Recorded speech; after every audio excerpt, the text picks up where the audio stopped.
You're listening to the Alex Wolf Podcast. Interesting conversations about innovation, economics, culture, and history for the independent thinkers and curious minds. I'm your host, Alex Wolf.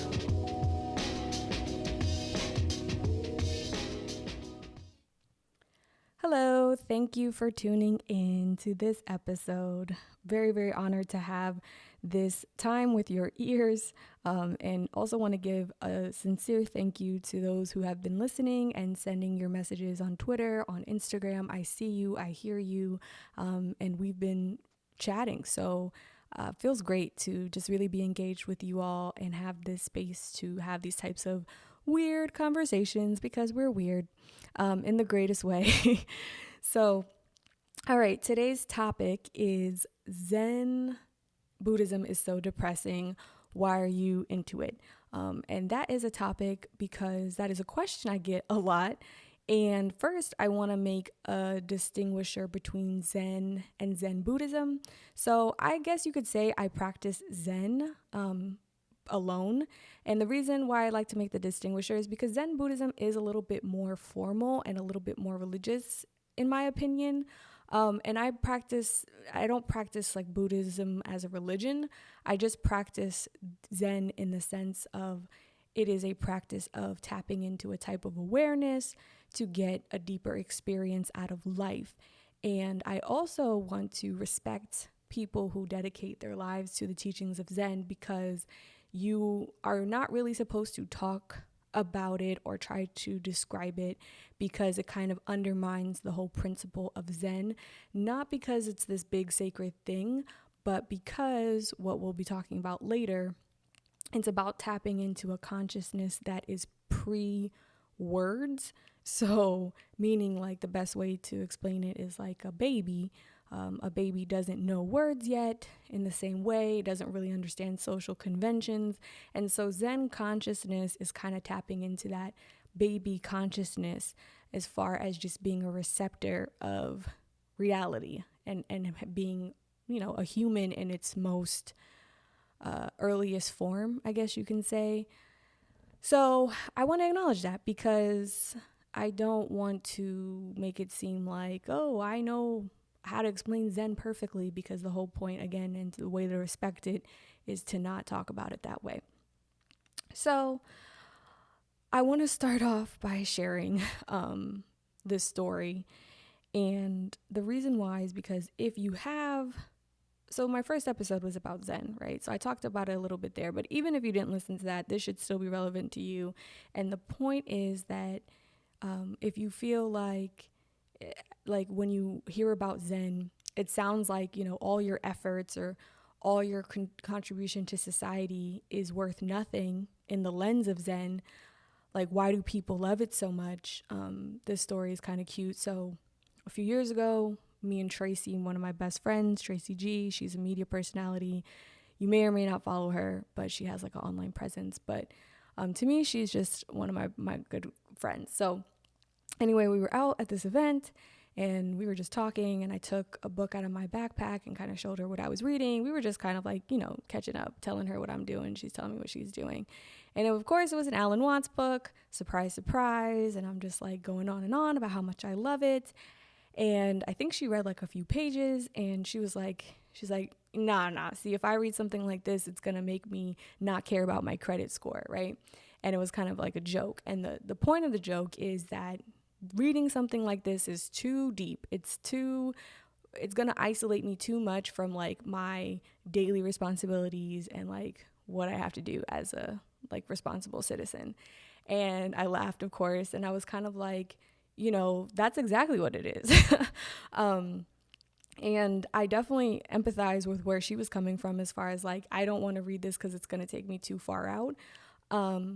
But the point is that Zen, I think, offers this opportunity, not all day long, but for, some important periods throughout the day to become removed from the social conventions and the like intense responsibilities of life.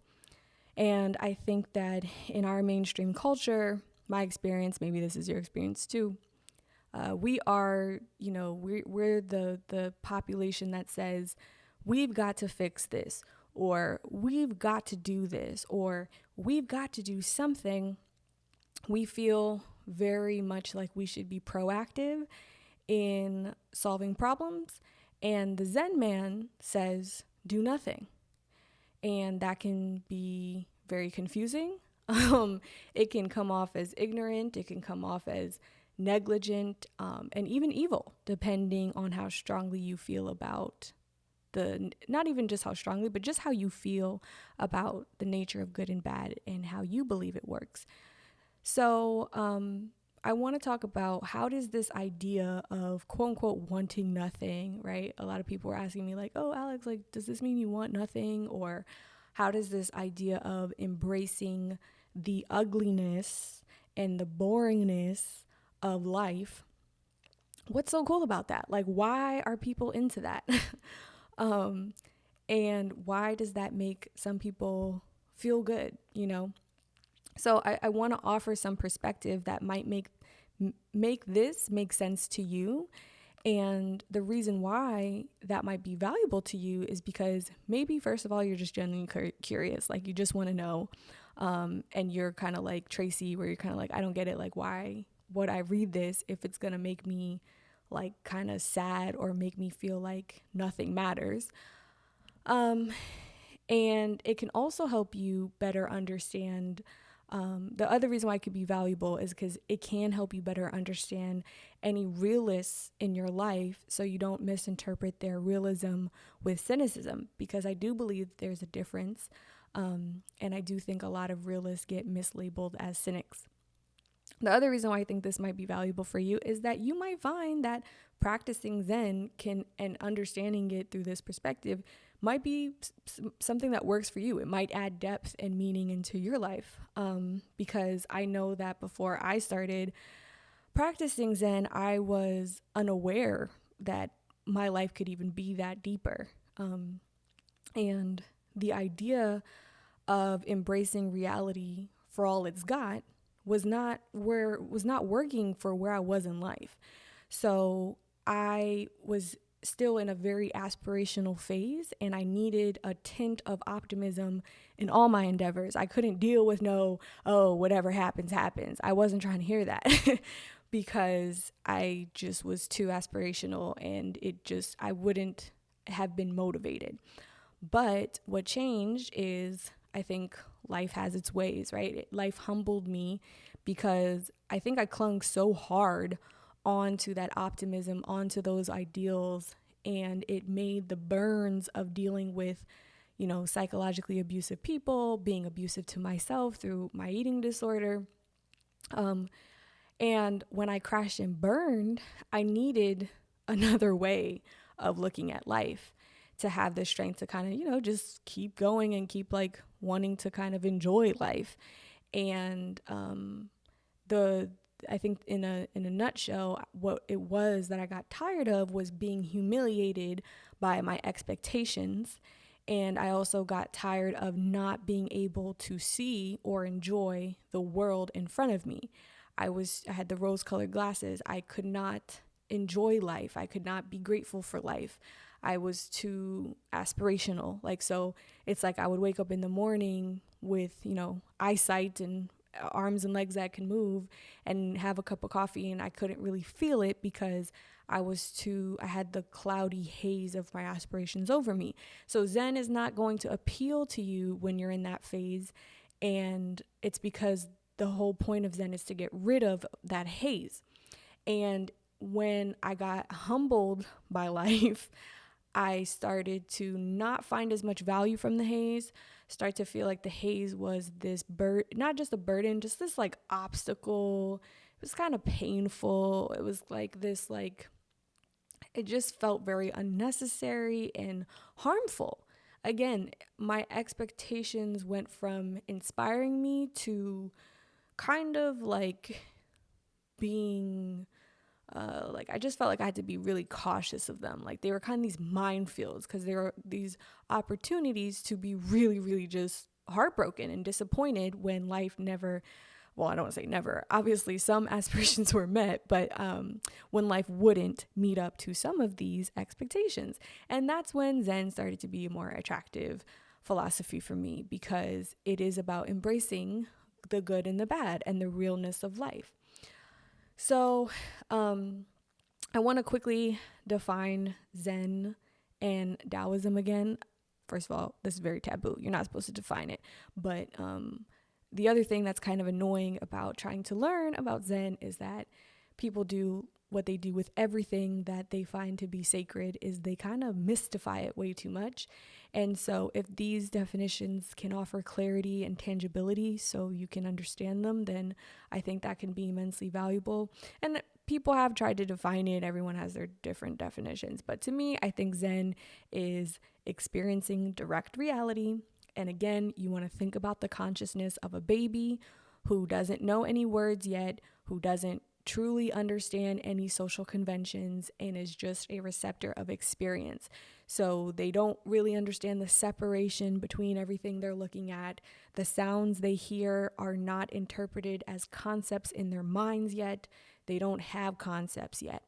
They just have their senses. And Zen is, I think, to seek experiences that are the exact opposite of concepts, the exact opposite of words. And Alan Watts says you cannot get wet with the word water, right? That's a quote that is exemplifying what I'm talking about. It's so the reason why this is so ironic is because the only way to explain it is to use words and to use concepts. But the whole point is that, and that's why it's taboo. The whole point is that Zen is just really experiencing life, right? I can talk about it all day long, but until you sit down, you don't even have to sit down. You could just be dancing. You could just be living until you feel it in your own bones, in your own body. You know, me talking about it is only just like it's a nice icing on the cake. It's not the real thing. Another quote that's valuable is, and speaking of cake, to accept some idea of truth without experiencing it is like a painting of a cake on paper, which you cannot eat. And so what is this quote saying? It's the same thing as saying, don't mistake the map for the territory. It's the same thing as the vet telling the historian, you don't know what happened, right? The historian thinks he can tell you about World War II down to the T, but the soldier says, I was there. So it's this difference between talking about it and living it. And there's a big difference between talking about life or even thinking about life and experiencing life. And many people in Western society don't know the difference because the symbols we use, whether it be words, whether it be images, whether it be concepts, they're all abstract, and they've become so hypnotizing that we've lost sight of the fact that they're an illusion. And so Zen offers this opportunity to make a distinction between not even just a distinction, but like, again, that awareness of, what is that? What am I as a human without those concepts? What is today? What is this moment without that concept? And Alan Watts has some theories about why he feels like Zen got popular during certain times in Japanese culture.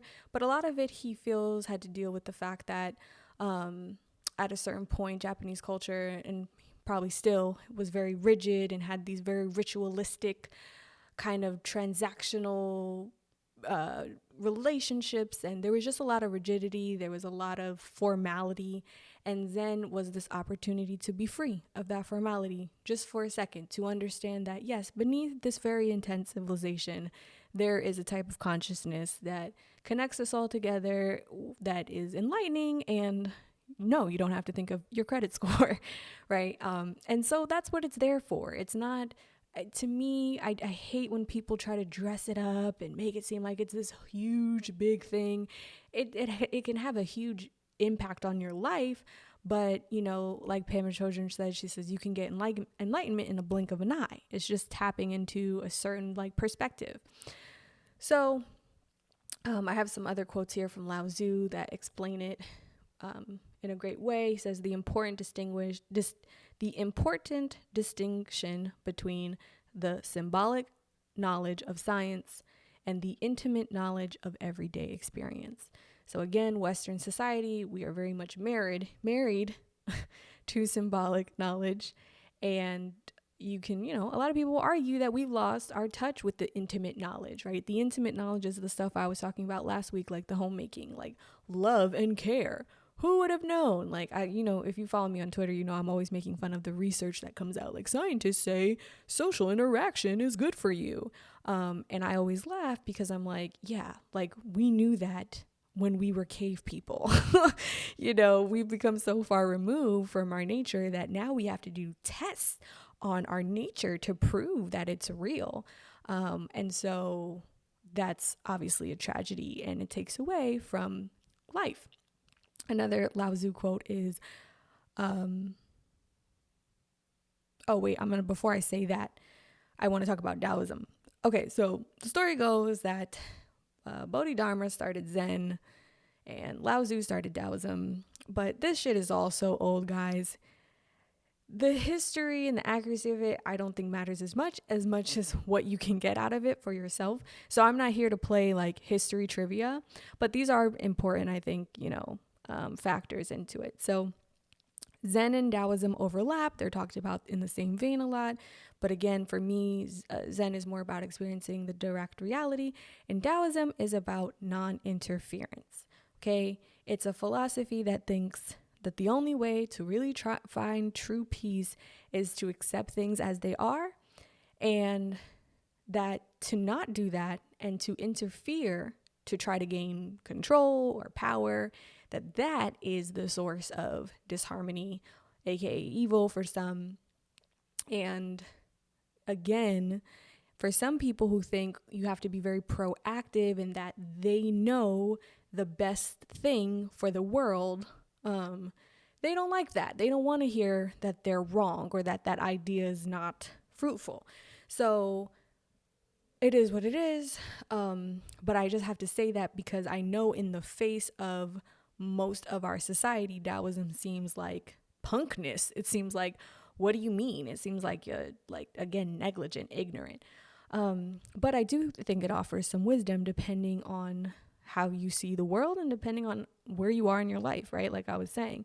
So again, with Taoism, the whole philosophy is that gestures, decisions, and relationships should be sincere. Sincerity is really one of the base principles of Taoism, and I think why it resonated with me so much, because I don't like doing things unless it's really coming from my heart, right? A lot of people don't. Again, back to the nature of who we are. So sincerity is about something coming from the person's heart and not from an outside force, not from someone, applying outside force, meaning like rules or laws, etc. And so some people think that the more you apply outside force, like rules and like laws, the more order you have. But the Taoist sees this order as false and unstable because it is being done out of force and out of sincerity, which to the Taoist damages the balance of energy in a community, in a town, in a society, in the universe. Really, it's really about these principles of yin and yang. And this was the quote I was going to say before, Lao Tzu says, when the equilibrium of positive and negative is disturbed, the four seasons are upset and the balance of heat and cold is destroyed. Woo, chills down my spine. I love talking about balances and harmonies. So yeah, basically, Taoists believe that the more you try to interfere, the more you're going to mess it up, even if your intentions are great. And the reason why that's very fulfilling for me is because that's how I see tech philosophy. We see this, no, we're better than in our technology. Well, let's interfere. Let's try to do this. Let's try to do this. And we seem to have a blind spot to our unintended consequences and how things kind of spiral out of control, and that the more you problem solve, what you're really doing is problem create. So you want to have a very, I think, sturdy foundation and relationship and sensitivity. That's really what it's more about. More than it's about being a big bad, go-getter or whatever.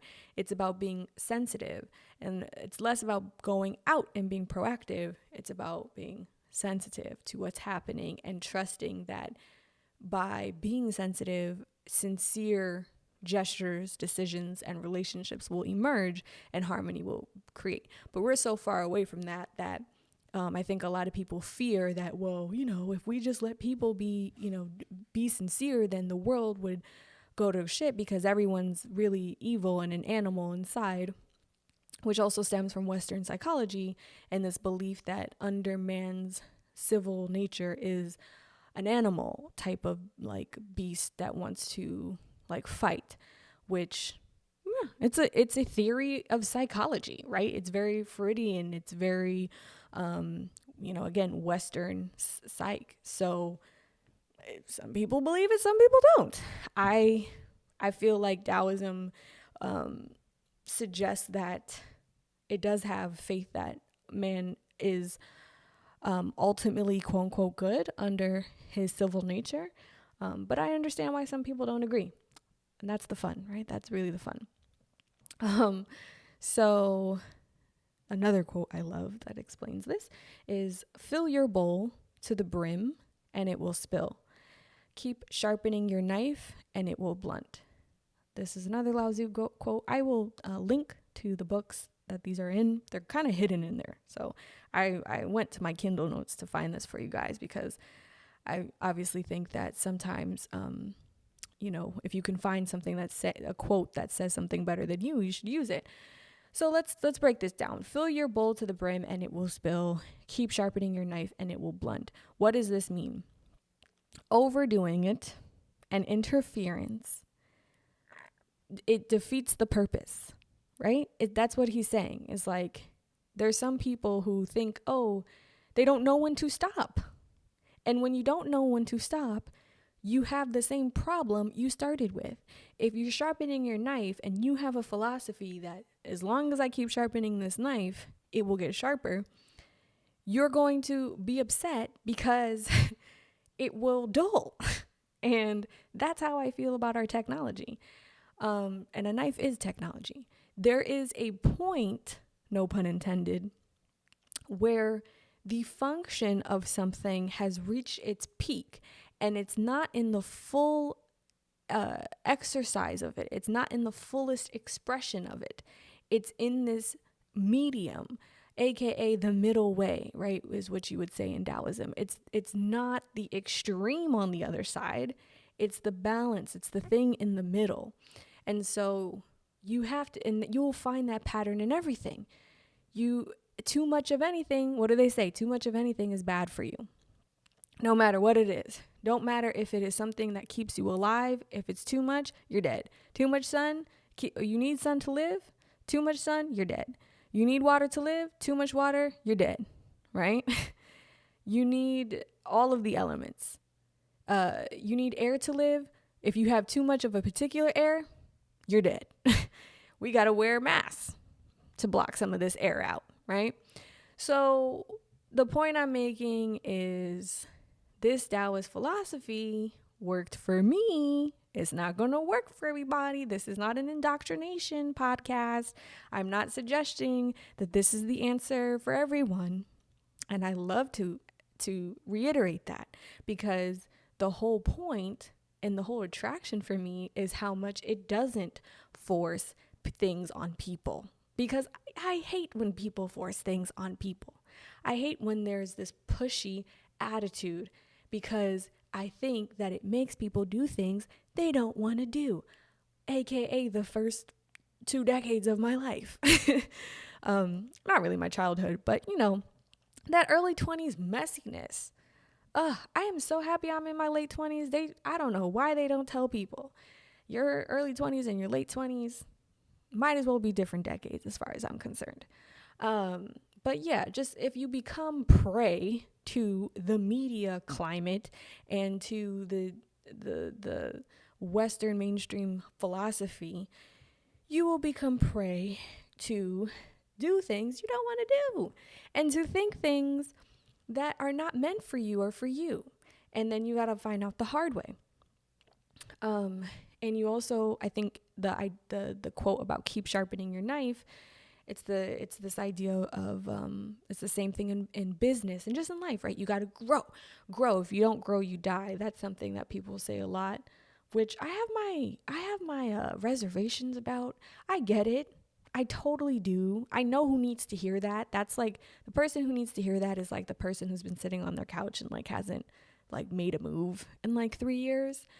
But the people who have grown and have reached a state of maturity, if you look at nature, things don't just grow and grow and grow. Things grow and they reach a peak and then they gradually start to pass and leave nutrition for the rest of the ecosystem. It's not everything just growing out of control. When things are growing out of control, usually from interference from humans, like, when we brought rabbits to Australia or whatever type of natural infestation that happens because we bring something where it ain't supposed to be, then you have things growing out of control and then you have a problem. So this idea of, if you don't grow, you die, you're going to die either way. And again, that's that reality that Zen gives you. Zen is not like, and everything's going to be great. I needed that type of philosophy in the beginning. But when I was humbled by life, by grief, by death, by breakups, by abuse, that wasn't working for me. So I was like, wait, hold up. What about bad stuff? Like, how do I deal with this?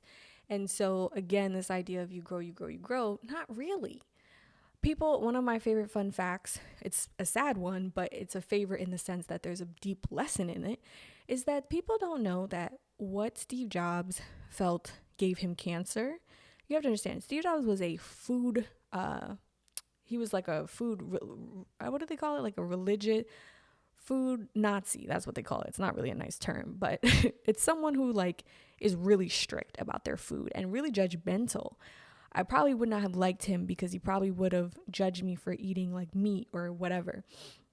And he was a vegan. He wasn't even vegetarian. He was like hardcore, like judgmental vegan, which I have no problems with vegans. I just have problems when you're judgmental. So at least publicly, just at least judge me in private because I'm judging you back. Just kidding.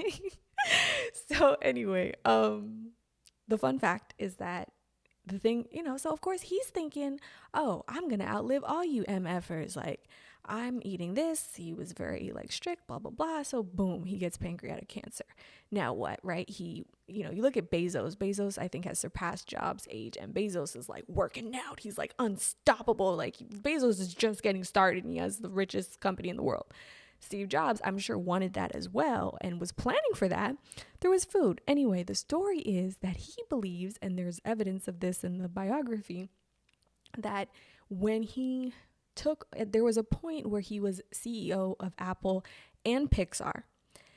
And I believe it was like a few years, but he says that that's what he thinks gave him the cancer because he was so stressed and he was so overworked.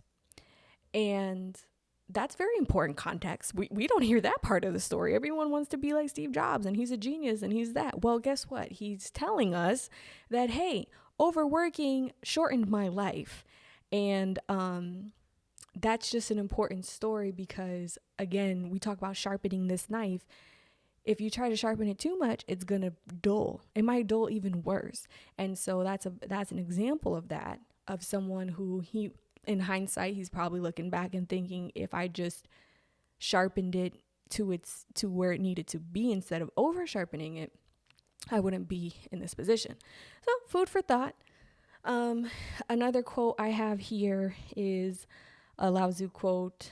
I think either way, it's a Taoist quote.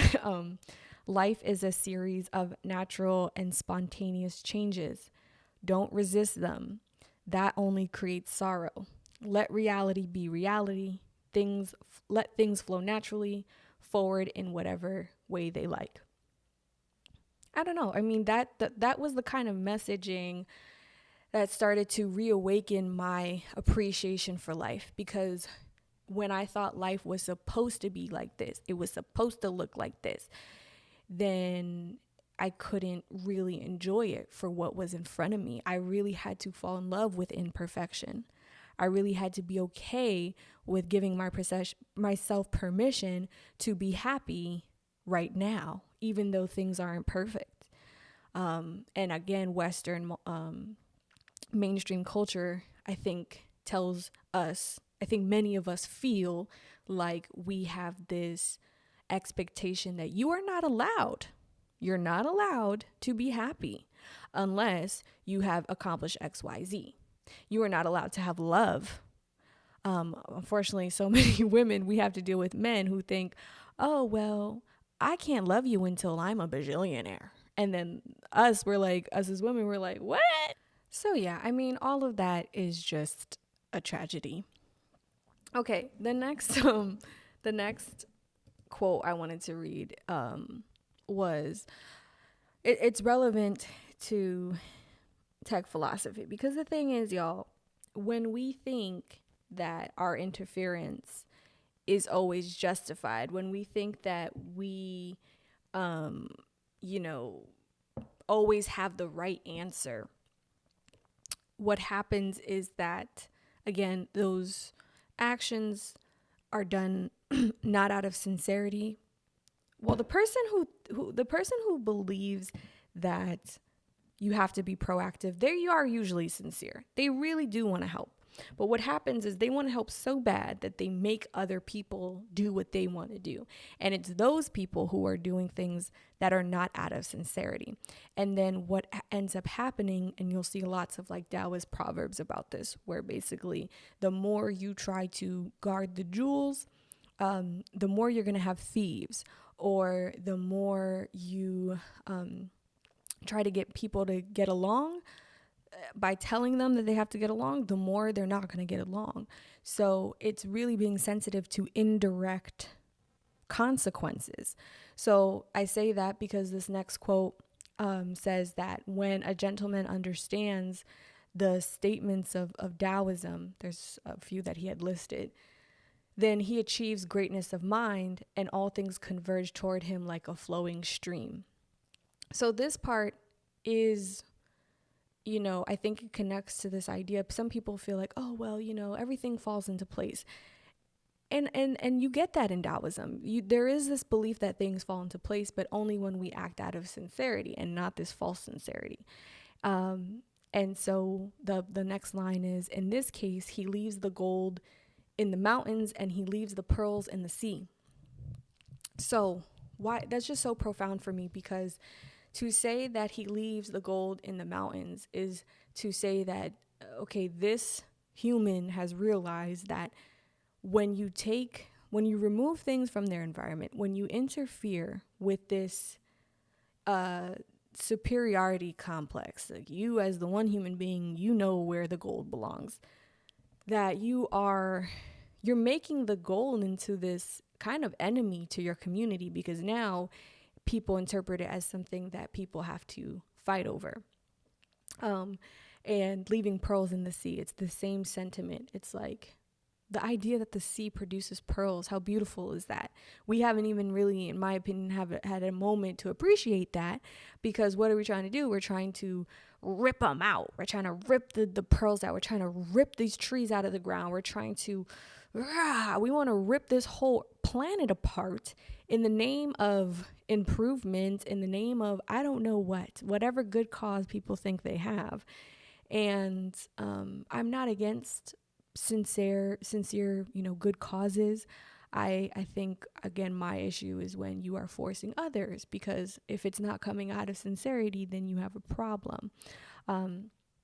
So, there's a lot of advice in the Tao Te Ching, which is one of, I guess you can say the main book that Lao Tzu left behind, which, again, when you say Lao Tzu, you're really referencing probably a few disciples from ancient China who wrote, because this shit is so old. The stuff is so old that, it's not one person, but the wisdom is so true, that of course it's reproduced, every day in some bookstore. It's being bought every day all the time.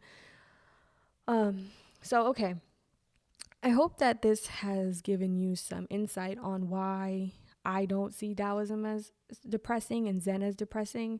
Maybe you still feel like it is, and that's fine. The point of this was not to change your mind, but I guess to just offer perspective. Again, to maybe give you more opportunity to understand a realist in your life, because even if someone doesn't practice Zen, maybe they're a realist, and that might be offensive or hard to manage in a relationship, whether it be like a coworker or a romantic partner. But realists feel more comforted by embracing good and bad than just hoping for good. And I don't know, I just love when people can appreciate their differences instead of wanting the other person to be like them. And I think I value that because I really want that. I really want to feel that. And I know how nice it feels when someone lets me be different. And I want others to feel like they have the right to be different and that we can judge in private. But the point is, there is a way of showing respect and giving respect. In the judging thing, I'm saying half as a joke. I mean, I'm just leaving room for that humanity, for again the reality of what does happen when people don't really understand or agree or approve of how other people see the world. So with that being said, I'm going to end with a famous old story, Taoist story, and it is called The Story of the Chinese Farmer. And I love this story. This story helps me get through life, everything. It helps me not attach, I think for me, especially as a business person, if you hear me talk about business, I'll usually say like, oh, business has a lot of up and downs, and like you signed up for a lot of ups and downs when you decided to have a business. And I believe that. But what I also believe is that you also didn't sign up for life necessarily. I mean, again, it depends on what you believe, but the point is like ups and downs are not a business thing. It's a life thing. That's the reality. And so that's what this story is about. So once upon a time, there was a Chinese farmer whose horse ran away. That evening, all of his neighbors came around to kind of just show their love, pay their respects, and they said, "We are so sorry to hear that your horse ran away. That is so unfortunate. That sucks." And the farmer said, "Maybe." The next day, the horse came back, bringing 7 wild horses with it. And in the evening, everybody came back and they said, "Oh my gosh, you're so lucky. What a great turn of events. You now have 8 horses? You must be so happy." The farmer again said, "Maybe." The following day, his son tried to break one of the horses, kind of like ride him in and train him. And while riding it, he was thrown and broke his leg. The neighbors then said, "God, that's so bad. I'm so sorry this happened to you." And the farmer responded, "Maybe." The next day, the conscription officers, the people who come to draft people for the army, came by and they were trying to draft people from the town, and they rejected the farmer's son because he had a broken leg. And again, the neighbors come running in. They said, "Oh my God, you're so lucky. Isn't that great? Now you don't have to worry about your son going off to war." The farmer said, "Maybe." The whole process of nature is an integrated process of immense complexity, and it's really impossible to tell whether anything that happens is good or bad, because you never know what will be the consequence of the misfortune, or you never know what will be the consequences of good fortune. That last part is an Alan Watts quote. Whew. I love that story, and it just works for me, and maybe it works for you, and I'm sharing this for the people it will work for.